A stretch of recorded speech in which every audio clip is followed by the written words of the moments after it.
Hello, we are going to take a look at topic 9.8 on cell potential. So this is coming after you've learned about electrochemical cells using our Tyler DeWitt videos and learning how the general galvanic or voltaic cell works. We have an anode and a cathode. We have electrons being pumped through our electrochemical cell. We have our salt bridge to balance our charge. So we're going to be looking at how do we actually calculate this voltage that's given here. So that's our next step to this. So we're in topic 9.8. Hopefully you've done your 2 vocabulary terms here. If not, pause and take care of those real quick. Alright, so the cell potential is the electromotive force with which an electrochemical cell can pump electrons through an external circuit. So this is a force in our electrochemical cell that allows those electrons to move through our circuit here and create electricity. So the anode, our anode side, our negative electrode, loses electrons. So that's pushing them away. It's losing those electrons. And the cathode side is going to gain those electrons and pull them towards it, creating a force. So our anode here, our negative electrode, is pushing those electrons away, and our positive electrode is attracting them and pulling the electrons towards it, because electrons are negative, so they're attracted to that positive electrode. And this creates this force, okay? We call it the electromotive force. So what's happening here is this makes a voltage, okay, across that wire. And it can be measured between those 2 electrodes. We can measure that voltage between the 2 electrodes. And this is essentially what electricity is. So we're creating electricity across that, across those wires. So what's happening is the chemical energy from the chemical reaction of the reaction is transformed into electrical energy that we can actually use to power all sorts of things. So we're creating electricity through a chemical reaction, which is a fancy way of saying we're creating a battery. Okay, we get electrical energy for all kinds of devices that we use by setting up a battery and the electrons moving around completing that circuit. So whatever device we have, say it's a light bulb right here because it's a flashlight, then the electrons flowing from our negative to positive electrode creates that potential, that voltage, and we get our battery lit. So that's why on your batteries they have the negative and positive side. All right. So what we want to do is be able to take a chemical reaction that's given, like these ones down at the bottom of your page, and determine what that voltage is going to be under what are called standard conditions. So we are going to be calculating what's called the standard cell potential. So it's represented by this. So it has E with a little circle. So that little circle there is called a not symbol. And that just means it's under standard conditions, which means it's measured in specific conditions. So that if I'm using a value for copper in that picture up above and a value for silver, we know that they're measured under the same conditions. You can see one of those conditions is labeled down here, that they both are in 1 molar solutions. So the half reaction happening in each cell is happening in a 1 molar solution.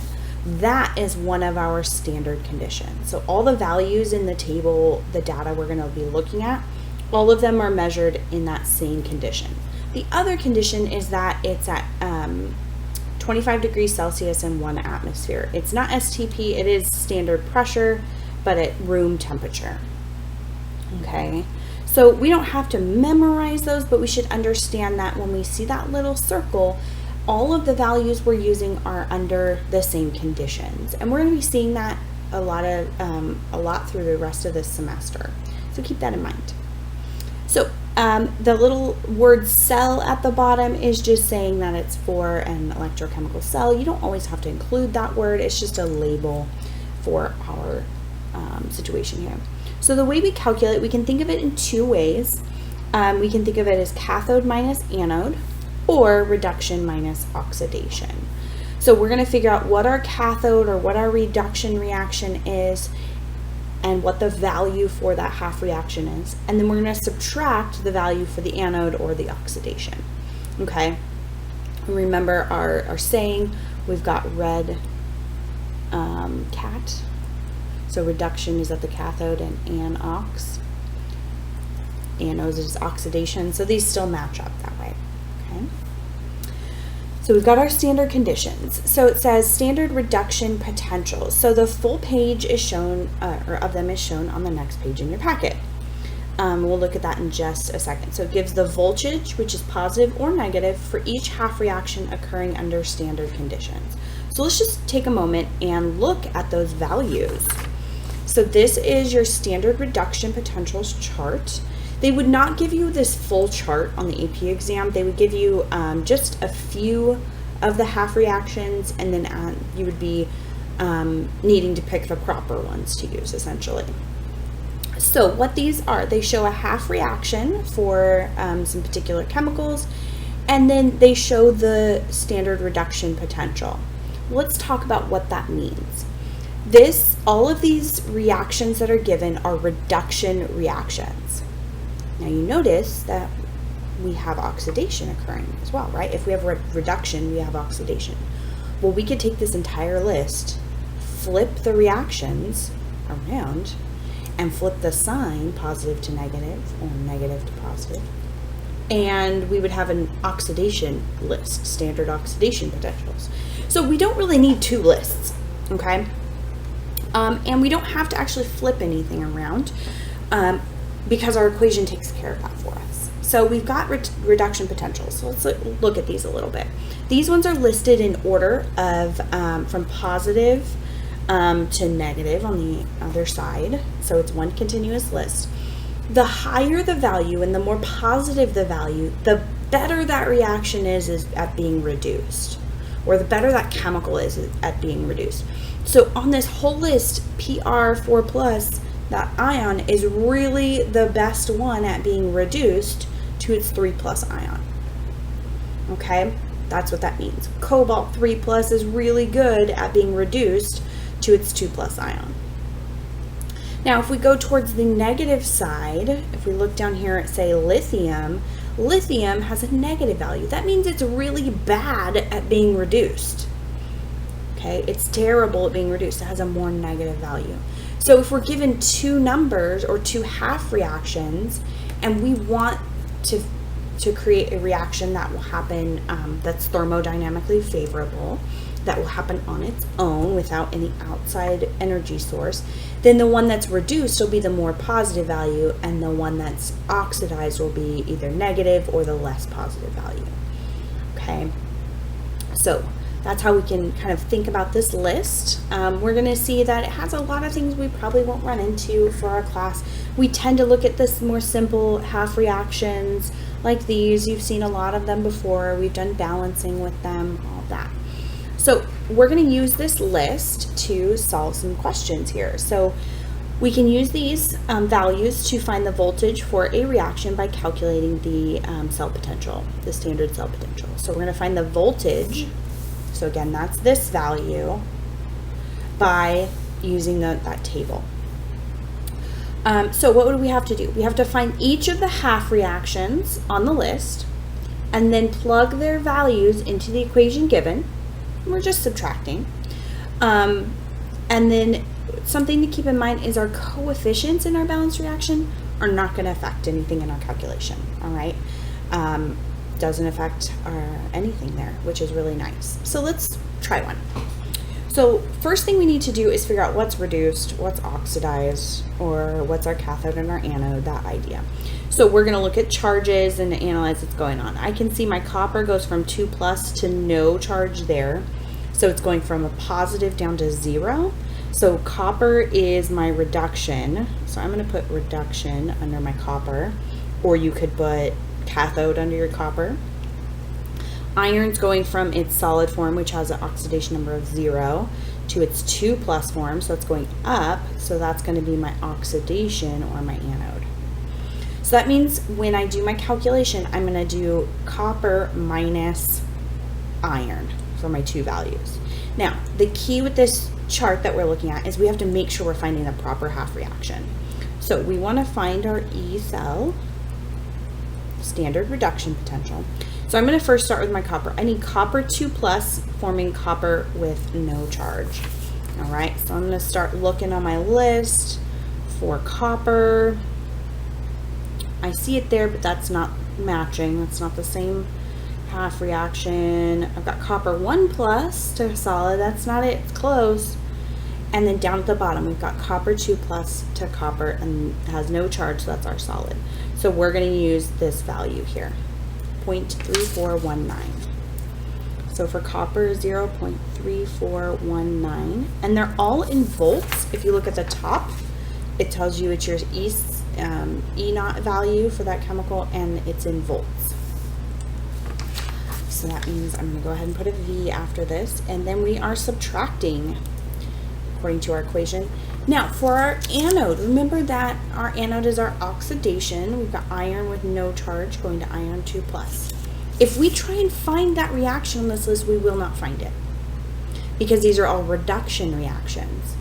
But what we are going to look for is the opposite, okay, the flipped reaction. So if I look for iron 2+, right, my product forming iron solid, then I'll be able to find my oxidation. So I'm going to look for Fe2+,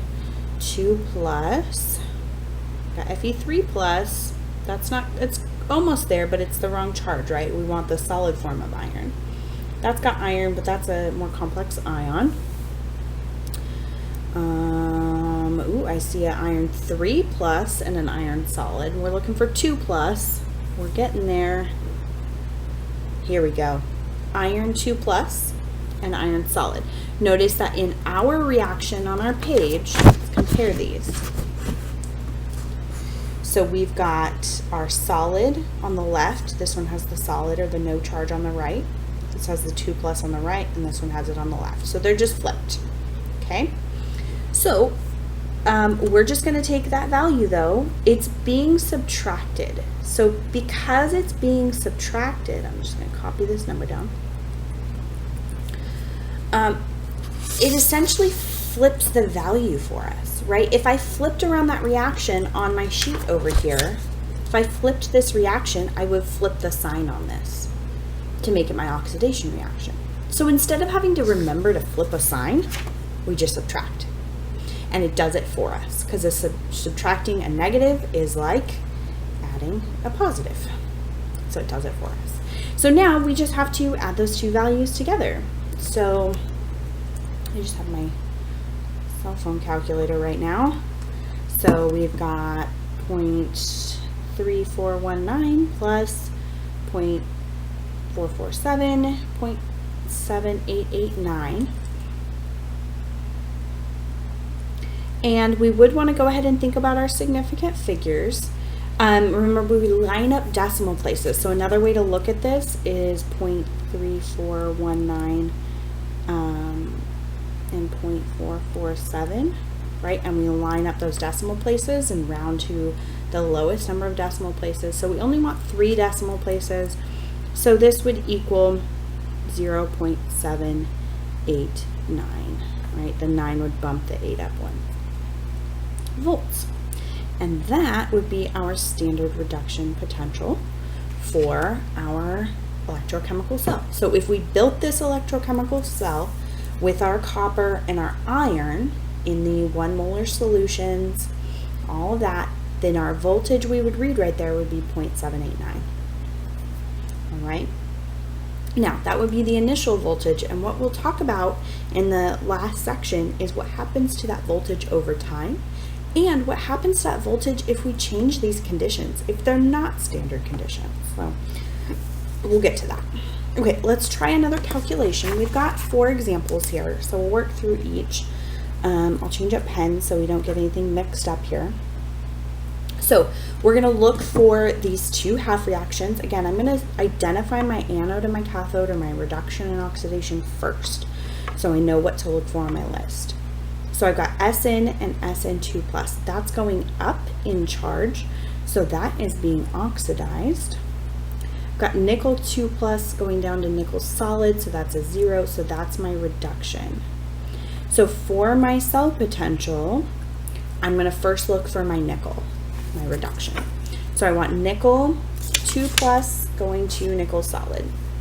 So take a moment and find it on your list. Let's see if we can both find it. All right, I found it over here, nickel 2 plus going to nickel solid.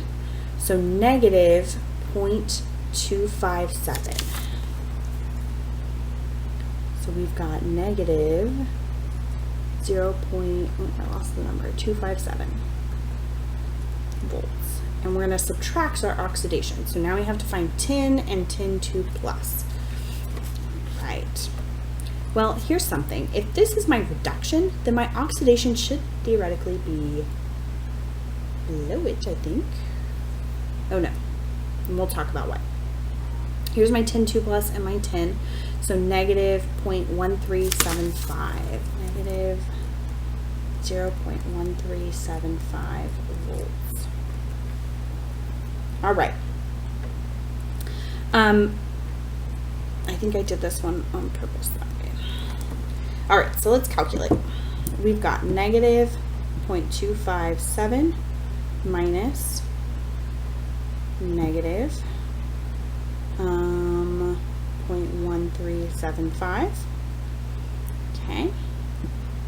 And I get a negative value. So let's talk about what that means. Negative 0.1195 is our calculator value. We do only have 3 decimal places here, so we're going to round this to negative 0. See, the 5 will bump the 9, which will bump up, so 120 volts. So that is our final answer. That's our cell potential. So let's talk about for a second here what positive versus negative mean, and that's why I designed it this way. I remember now. So if we have a positive E naught value, then that means that it is thermodynamically favorable. Okay, so that means that the reaction will occur on its own. We set up the cell, we add the copper, the iron, the solutions, the salt bridge, everything, and it's going to run. It's going to produce that voltage. Okay? If, however, we have a negative value, then it is not thermodynamically favorable. So what does that mean? If we set this up, this whole thing, we set up our oxidation and reduction, anode, cathode, 1 molar solution, salt bridge, whole thing, it's not going to do anything. All right, it's just going to sit there because it's not favorable. It's not favorable energy-wise to have that reaction occur. So can it still occur? Yes. But what we would have to do is provide energy for that reaction to actually take place. For this reaction to take place as written, it would need an external source of energy. Basically, you would need to like plug it in or give it energy or give it a battery to actually run, which is kind of odd. You think about what we're setting up here is essentially a battery. When we set up these electrochemical cells, we're setting up a battery cell. But this one is negative, so it's not a very good battery, number one, by itself. But to get it to work, we can add external energy. Okay, we can hook it up to a generator or things like that to actually have it run. So it's not impossible, but it's not favorable. It's not going to happen on its own. Some of your textbooks, or a lot of the textbooks out there, don't use this term.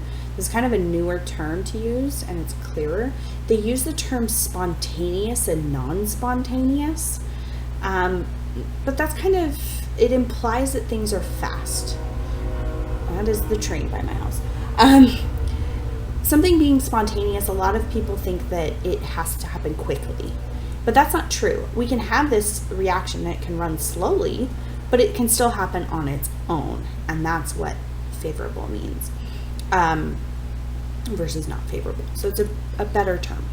All right, we're going to try a couple more reactions, If you want to pause and try one on your own, I would encourage that. But if you want to at least see one more before you do that, good idea too.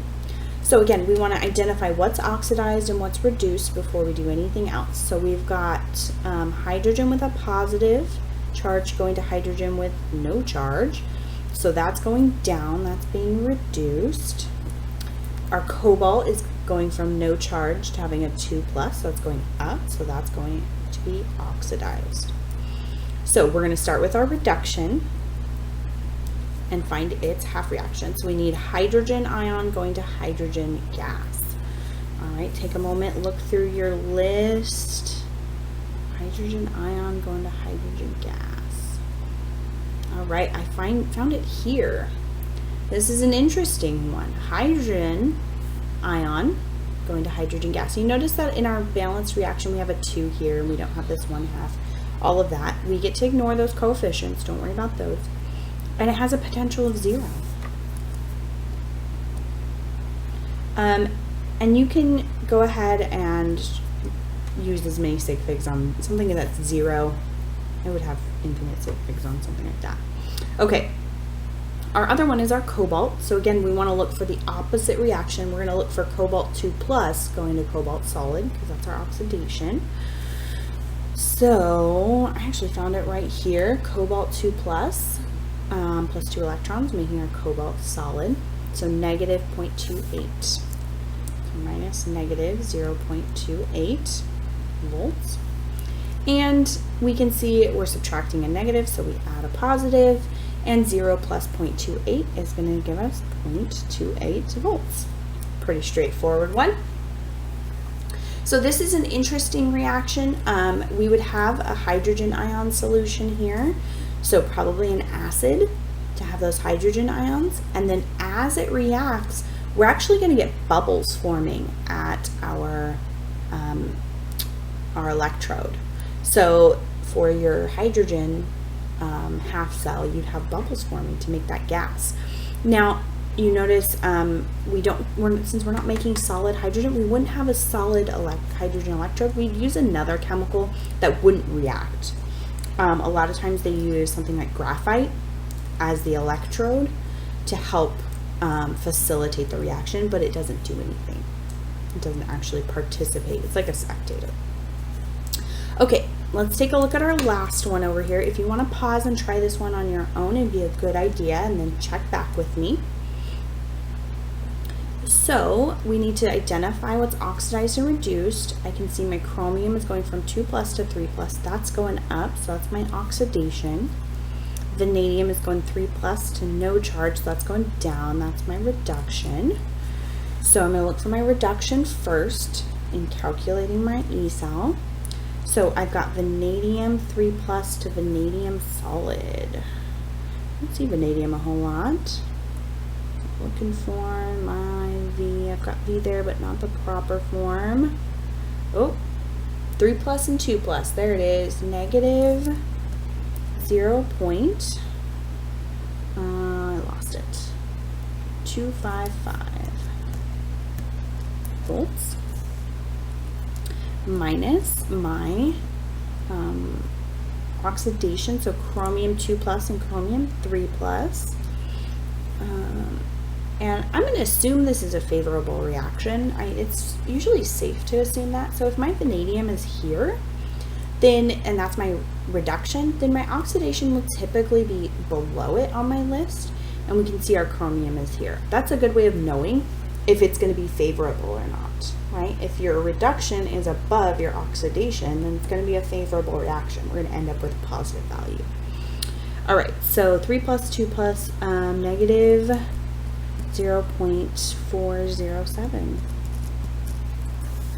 Adding that to my equation, and then we can do our math. So we're subtracting a negative, we're adding a positive, and for our calculator, we've got negative 0.255 plus 0.407, or you can always do the subtract a negative if you're more comfortable with that.